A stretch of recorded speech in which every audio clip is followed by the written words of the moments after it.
Buenas tardes. Un gusto compartir algunas ideas de lo que pasa en Bolivia, lo que ha pasado durante todo este tiempo en Bolivia. 18 de octubre marca un momento histórico importante porque es un proceso de recuperación de la democracia con las elecciones nacionales, con unas elecciones transparentes y limpias en las que la mayoría del pueblo se expresa y vota a favor de Luis Arce y David Choquehuanca. Pero más allá de esto, que es de todos conocido, hay que ver cómo acontece el golpe de Estado. Yo me animo a decir que es calificar no de sucesión presidencial, no de elecciones fraudulentas anteriores, sino de golpe de Estado, con la acusación de que las elecciones fueron fraudulentas, de que se había realizado un monumental fraude. Entonces, los sectores más conservadores, más retrógradas del país en la política, la derecha recalcitrante fascistoide, organiza un golpe de Estado para quitar de en medio al presidente en ese momento, Evo Morales Ayma. No ha sido una sucesión tranquila, nunca se ha comprobado que hubiera habido un fraude. Sin embargo, se han dado una cantidad de elementos que han permitido que esto se concrete. El ejército, la policía, los comités cívicos fundamentalmente, las iglesias evangélicas y católicas se comprometen a respaldar este hecho, asumiendo que ha habido efectivamente un fraude. El Consejo Nacional de Defensa de la Democracia, el CONADE, también, que articula a instituciones de iglesia igual, se suman para concretar este golpe de Estado, la destitución de Evo Morales Ayma.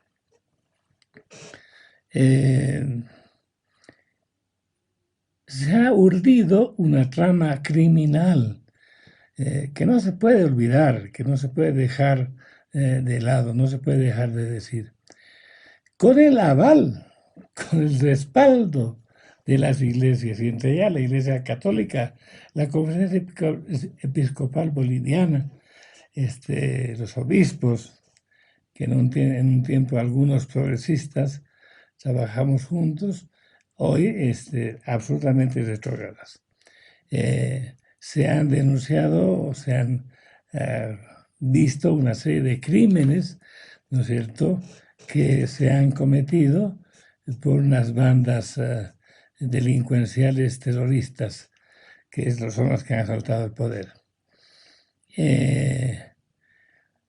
Se ha desarrollado una política de dictadura de carácter fascistoide, de represión al pueblo en general, a los dirigentes populares, a las organizaciones sociales indígenas originarias campesinas, a la persecución de referentes políticos, a la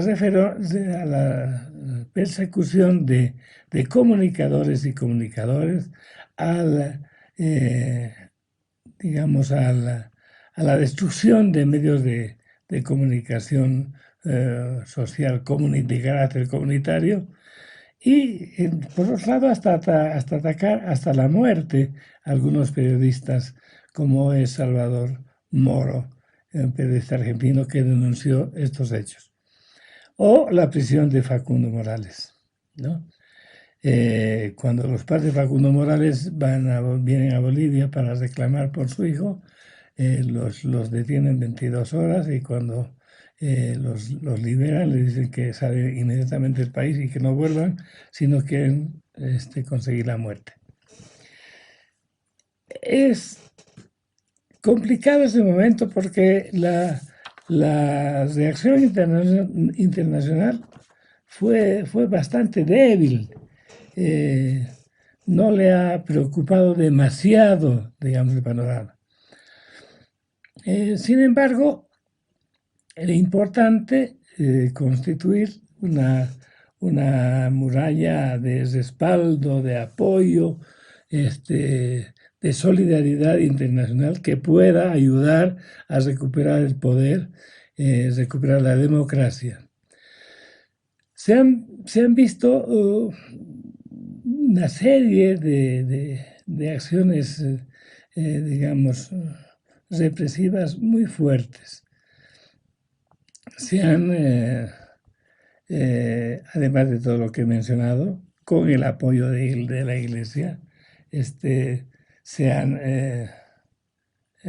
generado una resistencia popular. El imperialismo internacional, que es lo que está provocando todo esto, ha generado no solo en Bolivia, sino en Argentina, en Brasil, en Ecuador, en todas partes, en Venezuela, en otros países, ha generado la destitución de procesos de carácter progresista. Y estos procesos que eran alentados a la construcción de una mirada de patria grande, una mirada distinta de la realidad latinoamericana. Todo lo que estaba en ascenso progresista, digamos, fue acallado, bloqueado, boicoteado, etc. Eso ha pasado este tiempo. Ese proceso ha provocado, en el caso de Bolivia, una resistencia popular importante.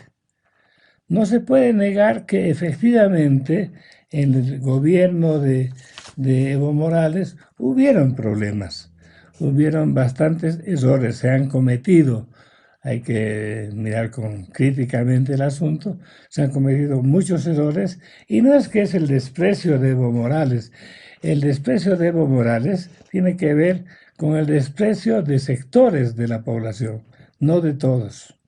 No de todo el tiempo, no de todo el mundo, ¿no? No son todas las personas que desprecian a Evo Morales. Lo que quizá se critica dentro del mismo MAS y en la izquierda es que en los últimos años de gobierno se han desarrollado prácticas de carácter prebendal y corrupta por parte de funcionarios del gobierno de Evo Morales. No de todos. Ha habido también otros servidores públicos que han desarrollado una práctica de efectivo servicio y de gestión, digamos, efectiva también. Eso ha ido increciendo, más allá de que la derecha insistentemente, con la Biblia en la mano, con acciones colectivas de oración, convocaba a la paz, al mismo tiempo, simultáneamente, reprimía, usaba la Biblia y el garrote, como en los mejores tiempos de la colonia. Sin embargo, eso ha ayudado a crecer que la resistencia articule el conjunto de los sectores populares, indígenas, originarios, campesinos, que han sido las víctimas en este proceso también, que se han visto además complicados con la pandemia del COVID, no han podido trabajar, gente que vive al día no podía trabajar, no podía salir a conseguir generar algunos ingresos, y cuando los encontraban fuera de horarios o en los horarios indicados o en otros horarios, eran reprimidos por el gobierno, puestos presos y exigiéndoles multas. Las elecciones se han dado, es decir, ha sido muy difícil porque el grupo, el gobierno de transición, el gobierno dictador en este caso, ha intentado quedarse en el poder, ha ido más allá de lo que son sus funciones. Un gobierno transitorio debe exclusivamente dedicarse a organizar las siguientes elecciones, a establecer el orden constitucional la sucesión constitucional adecuada. Pero este gobierno no se ha preocupado demasiado, digamos, de esa su tarea fundamental y se ha dedicado a administrar el Estado como si fuera una finca, sin fin de problemas, sin fin de, de robos, de actos vulgares de corrupción se han dado en este periodo. No ha sido un tiempo tranquilo. Se ha dedicado a la privatización de las empresas estatales, a la apropiación de recursos concedidos por vía crédito o vía donación para el combate del COVID. Ha habido una apropiación de esos recursos. Eso es lo que ha pasado, no se puede negar. Y continuamente digamos, recibiendo el apoyo, mientras el conjunto de la población se ponía a armar la resistencia, el apoyo eclesial, católico y protestante, le daba las bendiciones necesarias al gobierno para que siga. Y para que se quede, para que continúe de esta manera, digamos, que no debía ser. Han postergado la fecha de elecciones, la han llevado hasta cuando han querido, con el pretexto, porque es efectivamente un pretexto del COVID. En otros países se han dado elecciones, con pandemia también, con medidas de seguridad. Y estas elecciones se han dado de manera tranquila, de manera responsable. Se ha podido, digamos, el pueblo ha podido participar, pese a que ha habido varias actitudes manipuladoras, se han reducido, se han inhabilitado miles de personas. En Argentina, 50.000 bolivianos, 70.000 bolivianos, 70.000 bolivianos han sido eliminados inhabilitados en el Parlamento electoral, igual en Bolivia. Pese a todo eso, se han realizado las elecciones. Se dice que el MAS intenta manipular, digamos, la Asamblea Legislativa. Efectivamente hemos ganado, se ha ganado con mayoría, pero hay cuestiones que se resuelven con 2/3. Entonces dice que los 2/3 es una maniobra del MAS para manejar, controlar totalmente el legislativo. Lo que me permito indicar es mentira, no es verdad. Esa modificación del reglamento de la Asamblea es de carácter administrativo. Se han modificado, tengo aquí mis notas para no equivocarme, se han modificado 11 puntos. El artículo 12, que tiene que ver con impugnación a senadores, no va a hacer falta 2/3, porque se puede impugnar a cualquier senador sin 2/3, y eso me parece correcto. La creación de comisiones especiales también, eso es el artículo 53. La modificación del orden del día, las solicitudes de sesión permanente o por tiempo y materia, o eximir de trámites los asuntos de carácter perentorio o de urgencia, la moción del cierre de debates en grande, la moción de cambio de orden del día, el asunto de los honores públicos, los ascensos, las designaciones a grados máximos en las Fuerzas Armadas y la Policía, los nombramientos de embajadores y ministros plenipotenciarios y las reformas del reglamento. Son 11 puntos que se han modificado y esos 11 son de carácter administrativo, no son de otra índole. Todo lo demás se establece, se mantiene en los 2/3 que establece la Constitución. Así que no es una maniobra, es una cuestión administrativa que facilita el trabajo de la Asamblea Legislativa en temas que no son de cuestión fundamental. Entonces ahí está el asunto. Se ha utilizado el hecho de la modificación de los textos para cuestionar, digamos, la elección de Luis Arce y David Choquehuanca. Se ha utilizado el asunto de una auditoría a las elecciones, al trabajo del Tribunal Supremo Electoral, para cuestionar también la elección de Luis Arce y David Choquehuanca. Es decir, hay una serie de acciones que tienden a boicotear la posesión del presidente. En este momento se están dando una serie, reducidos, de una serie de acciones paramilitares del grupo paramilitar de Santa Cruz, Unión Juvenil Cruceñista, y de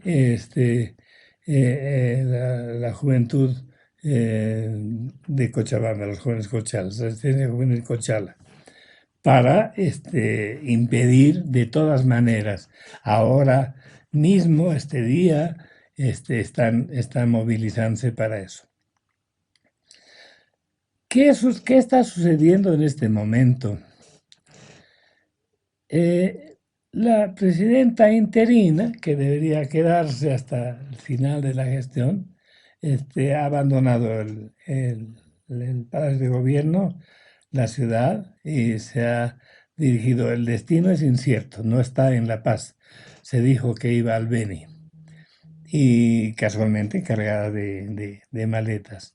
El ministro de Gobierno y el de Defensa han escapado, han salido del país, están intentando salir del país hacia el Brasil. Los otros ministros han salido. Hoy día se ha dado una especie de asalto, si no tiene otro nombre. En el Ministerio de Salud se han llevado computadoras, se han llevado material, documentos, igual que el Ministerio del Interior, el de Gobierno, el de Defensa, también el de Obras Públicas. Se había acordado con el gobierno transitorio una comisión de transición y se habían comprometido el gobierno a pasarle a la comisión de transición toda la información, todos los documentos necesarios para que pueda el nuevo gobierno ejercer su mandato de la mejor manera. No se ha obtenido la información, ¿no? No se cumplen las expectativas que se tenían respecto de eso. No ha sido información oportuna, útil, veraz, que el gobierno ha ofrecido. Es un gobierno del desastre. Y eso es lo que se está viendo, esta información caótica. La misma presidenta transitoria ha dicho que ella se siente defraudadísima porque sus ministros no habían cumplido, se dio cuenta al final, no habían cumplido con ninguno de los procedimientos que se debían en todas las acciones que han realizado. Bueno, ese es un año de caos, un año de robos, un año de problemas. No se puede esperar, ¿no es cierto?, que en este momento, en un país así como el que estamos recibiendo ahora, se está recibiendo en este momento, se puedan hacer muchas maravillas. Hay que dedicar las energías a la reconstrucción, no va a quedar más. Ha bajado el Producto Interno Bruto, hay un montón de créditos que se han comprometido, que no hay el dinero, han desaparecido muchas cosas. Hay que, digamos, poner en orden todas las cosas y empezar a resolver los problemas que se han generado para nuestra gente, por ejemplo, por la pandemia. A ver, los bonos obviamente no son la solución. La solución en todo caso siempre es el empleo pleno. Pero hay que darle a la gente la oportunidad de tener algunos ingresos que le permitan vivir. La gente vive del día, de lo que puede vender o construir o fabricar en el día o transportar, si se trata de los transportistas. Entonces, el asunto de esos bonos sirve para paliar de alguna manera, temporalmente no resuelven el problema. Habría que ver a mediano y a largo plazo cómo se puede resolver, pero se puede ayudar de alguna manera. Se han dado hechos brutales. Es importante que para las reflexiones se tome en cuenta eso. Por ejemplo, hay 240 millones de bolivianos que han desaparecido, que supuestamente se han pagado a una empresa por la construcción de viviendas. Y esto se lo ha hecho ahora. ¿Cuál es el sentido de ese pago? ¿Cuál es el destino de esos dineros? ¿Qué empresa se beneficia? ¿Qué vínculos tienen las autoridades, ministros con esas empresas? Por otro lado, se ha elegido, se ha nombrado ministro a, al señor Marinkovic, Branko Marinkovic, y saltando todos los procedimientos, le han otorgado y se ha verificado la entrega de dos propiedades a su familia. Más allá son 40.000 hectáreas, más allá de lo que necesitan las comunidades y la gente que vive en la zona, se han entregado esas tierras. En cuanto a hidrocarburos, por ejemplo, se habría presupuestado recursos para subvención del diésel. En el fondo, esa medida, subvencionando el diésel, va a generar que no haya diésel y más bien se genere zozobra, especialmente en el sector agricultor. Eso es un problema que va a traer consecuencias a largo plazo. Han atacado también en este gobierno los subsidios de lactancia y el prenatal, afectando a madres y niños. No se estaban repartiendo. Ahora han abierto licitaciones, antes de irse, han abierto licitaciones y convocatorias para hacer otro negociado adicional por cientos más de los que se han hecho, ¿no? Más de los cientos de negociados que se han hecho. El gobierno decía que, la presidenta decía que nos había resuelto el tema económico, que estaba dejando el país con estabilidad económica, con 17.000 millones de bolivianos de bonanza, pero ese dinero no aparece, no existe. Dice que se ha combatido efectivamente el COVID, pero en realidad nunca se ha atendido seriamente la pandemia. Entonces, se está recibiendo un país quebrado. Y entonces no es posible imaginar que las cosas van a ser fáciles. Va a ser muy complicado. Y aún en este momento de dificultad con el presidente electo de la manera que ha sido, con todo eso, la Iglesia sigue respaldando, digamos, esas acciones y cuestionando, como el Monseñor Ricardo Centellas, que en un tiempo se presentaba como un cura de izquierda, como un cura comprometido con el pueblo, etcétera, pero en el fondo estamos mal. Mejor sin Evo, peor con Evo. A ver, es una cuestión que no funciona para mi gusto. Evo tiene su lugar, no se puede negar. Dentro del más se cuestiona el entorno.